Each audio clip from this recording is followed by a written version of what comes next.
تشكل حالة واضحة من الاعتقال التعسفي الناتج عن تواطؤ دولي وانتهاك صريح لمبادئ القانون الدولي وميثاق الأمم المتحدة. إن عملية اختطاف القائد أوجلان وتسليمه إلى الدولة التركية جرت خارج إطار القانونية ومن دون احترام لمبدأ سيادة القانون أو حق اللجوء السياسي، ما يخالف المادة 9 من الإعلان العالمي لحقوق الإنسان والمادة 5 من الاتفاقية الأوروبية لحقوق الإنسان، إضافة إلى انتهاك مبدأ عدم الإعادة القسرية. كما إن ظروف احتجازه المستمرة ولا سيما سياسة العزل المشددة وحرمانه من التواصل المنتظم مع محاميه وعائلته تمثل انتهاكا جسيما للمادة 7 و10 من العهد الدولي الخاص بالحقوق المدنية والسياسية، وتصنف كمعاملة قاسية ولا إنسانية ومهينة فوق تعريفات القانون الدولي. تؤكد الجالية الكردية في لبنان إن هذه الانتهاكات لا تمس حقوق فرد واحد فحسب، بل تطال حق شعب بأكمله في السعي إلى حل سلمي وديمقراطي لقضيته، وتضرب أسس العدالة الدولية ومصداقية منظومة حقوق الإنسان.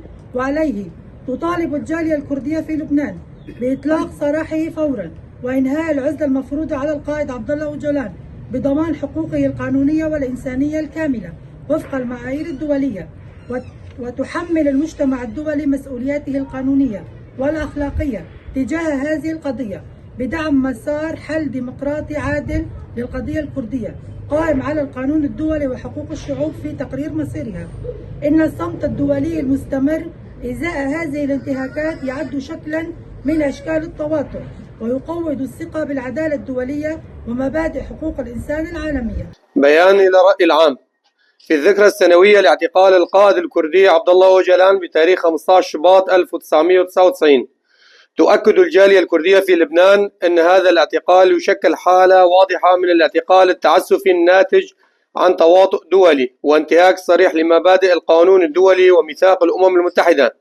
أن عملية اختطاف القائد أوجلان وتسليمه إلى الدولة التركية جرت خارج الأطر القانونية ومن دون احترام لمبدأ سيادة القانون أو حق اللجوء السياسي، ما يخالف المادة 9 من الإعلان العالمي لحقوق الإنسان والمادة 5 من الاتفاقية الأوروبية لحقوق الإنسان، إضافة إلى انتهاك مبدأ عدم الإعادة القسرية.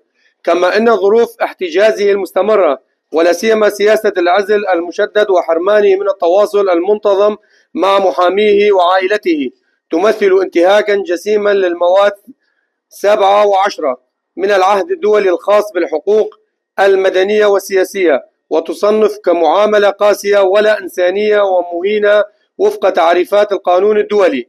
تؤكد الجالية الكردية في لبنان أن هذه الانتهاكات لا تمس حقوق فرد واحد فحسب، بل تطال حق الشعب بأكمله في السعي إلى حل سلمي وديمقراطي لقضيته، وتضرب أسس العدالة الدولية ومصداقية منظومة حقوق الإنسان. وعليه تطالب الجالية الكردية في لبنان بإنهاء العزل المفروض على القائد عبد الله أوجلان فورا وإطلاق سراحه. ثانيا، بضمان حقوقه القانونية والإنسانية الكاملة وفق المعايير الدولية. ثالثا، بتحميل المجتمع الدولي مسؤولياته القانونية والأخلاقية تجاه هذه القضية. رابعا، بدعم مسار حل ديمقراطي عادل للقضية الكردية قائم على القانون الدولي وحقوق الشعب في تقرير مصيرها. أن الصمت الدولي المستمر أزاء هذه الانتهاكات يعد شكلا من أشكال التواطؤ ويقوض الثقة بالعدالة الدولية ومبادئ حقوق الإنسان. بيروت في 15/2/2026. الجالية الكردية في لبنان.